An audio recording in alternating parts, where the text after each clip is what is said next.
उदय नारायण गंगू जी के स्वागत औपचारिकता से जुड़ते हुए पवित्र आत्माओं और हिंदी के समर्थक योद्धाओं, आप सभी लोगों को मेरा नमन। मुझे कहा गया कि राष्ट्रीय एकता में भारतीय डायस्पोरा की भूमिका पर मैं चर्चा करूं। मेरे सामने दो विकल्प थे।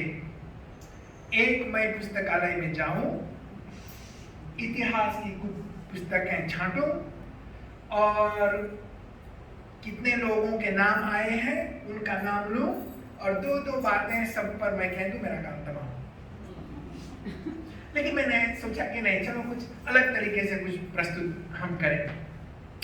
इसलिए आज मैं शायद थोड़ा सा कुछ सोचने के लिए, मनन चिंतन हेतु शायद कुछ सामग्री या कुछ परिस्थिति में सामने रखना चाहता हूँ।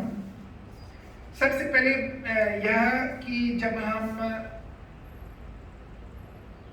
भारतीय डायस्पोरा की बात अभी कर रहे हैं तो मैं अपने को सीमित रखूंगा मॉरिशस के संदर्भ में, ये एक बात। और दूसरी बात, जब हम भारतीय डायस्पोरा की बात कहते हैं तो इसके अंतर्गत केवल निरंजन बिगल, केवल उदय नारायण गंगू जी नहीं, बल्कि समस्त धर्मानुयायियों का समागम है। किसी भी धर्म के मानने वाले सभी लोग इसमें आ जाते हैं, समाहित हो जाते हैं।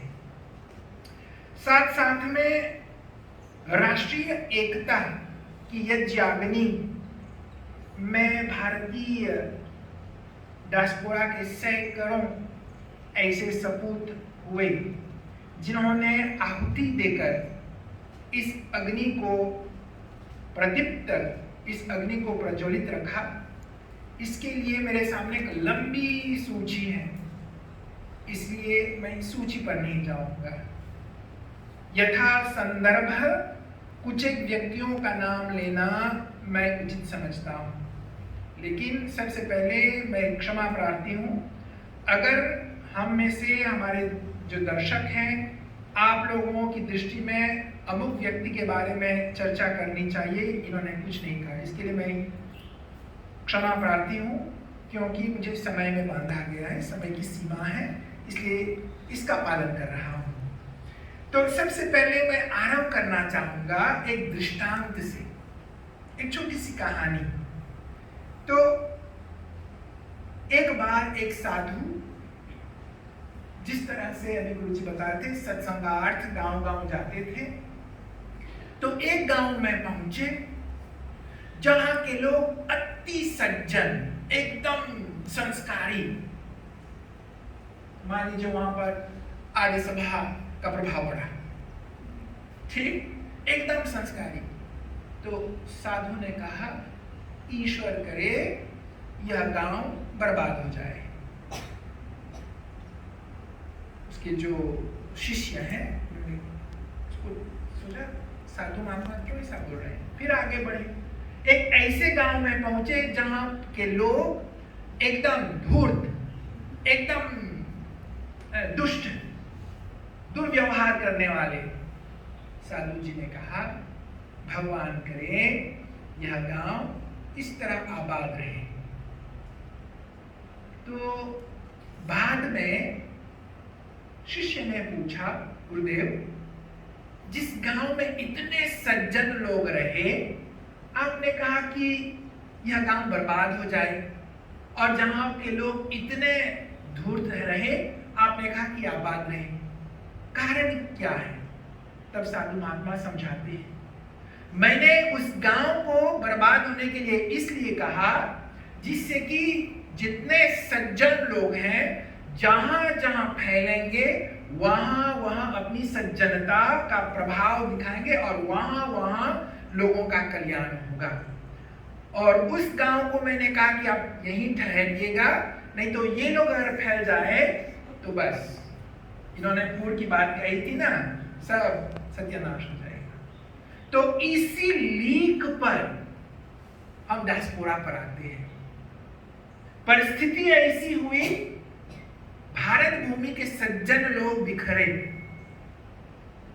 कुछ फिजी में गए, कुछ मॉरिशस में आए, त्रिनिदाद टोबैगो, और आज इतिहास साक्षी है कि वे लोग जहां जहां हैं वहां वहां पर कल्याण की हवा बह रही है। जहां जहां है वहां पर एकता का, शांति का वातावरण बना हुआ है। और इसी लीग पर मॉरिशस में भी यही स्थिति है। गुरुजी ने सही बताया कि हम एकता की बात, राष्ट्रीय एकता की बात तब तक नहीं कर सकते हैं जब तक परस्पर एकता की स्थिति न बने। और इस परस्पर एकता की स्थिति तब बनी जब हमारे गिरमिटिया मजदूर जहाजिया भाई बनकर एक साथ एक ही प्रकार के कष्ट, एक ही प्रकार की यातनाएं सहते हुए, लंबी यात्रा करते हुए यहां आए। तब वहीं से, वो एक ही इलाके के नहीं थे, वहीं से उनमें ये एकता की भावना, परस्पर सहयोग की भावना का बीजारोपण हुआ। और इस तरह से यूं कहिए कि भारतीय डायस्पोरा को गति मिली और उसका सिंचन भी हुआ। साथ साथ में हम यह भी देख पाए कि जब वे लोग आए बहुत समय पहले, उनके सामने विवशता थी, मजबूरी थी, दरिद्रता की स्थिति थी, हर प्रकार से अभाव के भार तले दबे थे। तो कुछ लोग विवशता के बल पर आए यहां पर, लाचार बेबस होकर। बाद में यही लोग इस डायस्पोरा को, जिनका जीवन आरंभ में अभिशप्त जीवन था, उन्होंने इसी मॉरिशस को सींचकर परस्पर एकता की भावना स्थापित करके उन्होंने आज मॉरिशस को वहां पहुंचाया जहां आज मॉरिशस है। फिर बाद में ऐसे लोग भी आए जहां पर उनकी कोई विवशता न थी, कारोबार हेतु और अधिक समृद्धि की प्राप्ति हेतु वे लोग देश विदेश गए, जिनमें मॉरिशस एक है। तो इन दो वर्गों के सहयोग से कालांतर में ये जो राष्ट्रीय भावना है उसकी बुनाई शुरू हुई। और धीरे धीरे हमने देखा कि किस तरह से आज स्थिति में आमूल परिवर्तन आ गया है। उस समय हर एक व्यक्ति अपनी रुचि, अपने सामर्थ्य, अपनी योग्यता के अनुरूप ही अपना योगदान देना शुरू किया। और इसी डायस्पोरा को अभी आतिशबाजी चलाने में ना, दिवाली में जब जो ही वो अग्नि जोड़ते हैं ओरेशे में, तो किस गति से आकाश की ओर वो बढ़ता है। तो वह काम दो ऐसे लोगों ने किया। एक तो महात्मा गांधी का आगमन, जहां पर लोगों को केवल अपने दैनिक मर्रा पर कि आज क्या पकाएं, कल क्या खाएं, हमारा क्या होगा, यहीं तक वे लोग सीमित थे उनकी सोच। उन्होंने दिशा निर्देश करके उन्होंने बताया, शिक्षा की ओर बढ़ो, राजनीति में उतरो, तब जाकर के तुम्हारा कल्याण हो। और उन्हीं के बताए हुए रास्तों पर चलकर अगर आज हम यहाँ हैं, तो जो सीख उन्होंने दी है, इन सब के प्रताप से ही हम इतने आगे बढ़ पाए। फिर उसके बाद में माननीय डॉक्टर जी हमारे बीच आए। जिस तरह से एडोल्फ डेप्लेविट्स रहे, जिन्होंने समस्त श्रमिकों के हित के लिए वे कार्यरत रहे, ठीक उसी तरह से इन्होंने न केवल भारतीय आप्रवासियों के लिए बल्कि जितने लोग यहाँ पर थे उन सभी लोगों के कल्याण हेतु ये कार्यरत रहे। और हम ये भी देखते हैं, जैसे मैंने आरंभ में कहा, कि हर एक की अपनी दिशा है। अब बलवंत ठाकुर जी की बात करेंगे तो हर बार नाटक की बात करेंगे, गुरुजी की बात करेंगे, वो तो शिक्षा की बात करेंगे, धर्म की बात करेंगे। मुझसे बात करेंगे तो मैं प्रशासन नीति मंत्रालय की बात करूंगा। तो हर एक की एक दिशा है। तो कुछ लोगों ने अपना योगदान समाज सेवा के माध्यम से दे करके उस एकता को, राष्ट्रीय एकता को बनाए रखने में योगदान दिया, जिनमें हम इस बात को नकार नहीं सकते हैं, जिनका नाम मैं लेना चाहूंगा वे हैं विष्णुदयाल बंधु। उन्होंने न केवल समाज, धर्म प्रचार एवं भाषा प्रचार के लिए उन्होंने सभी लोगों को एकजुट जोड़ने का बहुत बड़ा सराहनीय कार्य किया।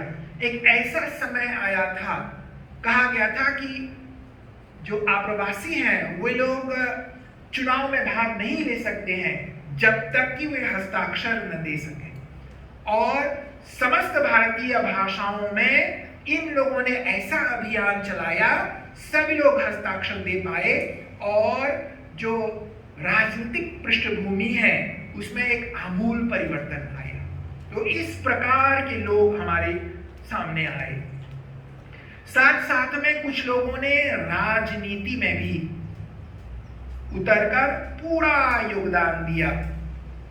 मैं ये बताना चाहता हूं, जब वे उनकी योगदान की मैं बात कर रहा हूं तो वे केवल भारतीयों या हिंदुओं या इस तरह की भावना से नहीं, और हमारे राष्ट्रपिता सर शिवसागर राम गुलाम से लेकर हाल तक स्वर्गीय सर अनिरुद्ध जगन्नाथ तक यही प्रयास रहा।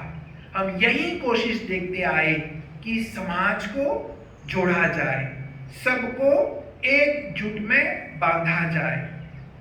अभी हाल की बात है, हमारे वर्तमान प्रधानमंत्री, जिनका प्रयास भी यही रहा है कि सबको एकजुट में बांधना।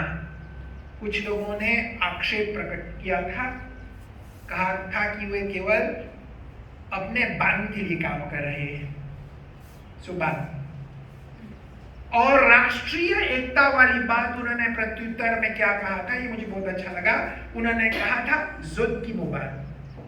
जुद का मतलब क्या होता है? उन्होंने केवल इनको नहीं, मॉरिशस का हर एक नागरिक उनका अपना है। ये एकता, ये राष्ट्रीय एकता के लिए सबसे उचित सामग्री, इंग्रेडिएंट है। अगर इस प्रकार की भावना हमारे राजनेता अपनाएंगे, हमारे धर्म नेता अपनाएंगे, तो इसमें कोई संदेह नहीं कि राष्ट्रीय एकता को हर तरह से गति मिलेगी, राष्ट्रीय एकता को हर तरह से शक्ति मिलेगी। कुछ लोगों ने पत्रकारिता के माध्यम से, मैदान डॉक्टर जी की बात कहते हैं, कुछ लोगों ने साहित्य के माध्यम से, कितने साहित्यकार हुए जिन्होंने अपनी लेखनी के बल पर राष्ट्रीय एकता की भावना को प्रवाहित किया। कुछ ऐसे लोग भी आए जिन्होंने कला के बल पर, और यहाँ पर मुझे स्मरण है जब मैं खुद छोटा था ना, तो गौरी बंधु ना, दे तो हाथ ल हमर हाथ, हाथों में हाथ, चला बसावे जाति मॉरिशस। इससे और पुख्ता उदाहरण क्या हो सकता है कि हम चाहते हैं कि मॉरिशस में राष्ट्रीय एकता का वातावरण सदैव बना रहे। उन्हीं बातों को लेकर बाद में क्या चला, इसी भावना को देकर इतनी शक्ति थी उनके इन शब्दों में कि बाद में लोगों ने अपनाया दुलतुला में फॉर्मूला में लामे दौला में अनुवाचिया नाशो मोइसी वो वही बात कही गई। केवल शब्द नहीं, शब्द के पीछे जो भाव है, जो अर्थ है, वो देखिएगा। इस तरह से हर एक व्यक्ति भारतीय डायस्पोरा के अंतर्गत हर एक व्यक्ति ने यथासंभव यथाशक्ति अपना योगदान दे करके इस धरोहर को, इस वरदान को, राष्ट्रीय एकता रूपी धरोहर वरदान को बनाए रखा और हम पीढ़ी दर पीढ़ी इसी को देख रहे हैं। अब कामना यही है कि अब तक भारतीय डायस्पोरा मॉरिशस में जिस तरह से अपने आप को सिद्ध कर चुका है कि राष्ट्रीय एकता की स्थापना में उसका मूर्धन्य भूमिका है, आने वाले दिनों में हमारी वर्तमान एवं भावी पीढ़ी इसी भावना को अपनाते हुए आगे बढ़ें और आने वाले दिनों में भारतीय डायस्पोरा को और गौरवान्वित करें। बहुत धन्यवाद।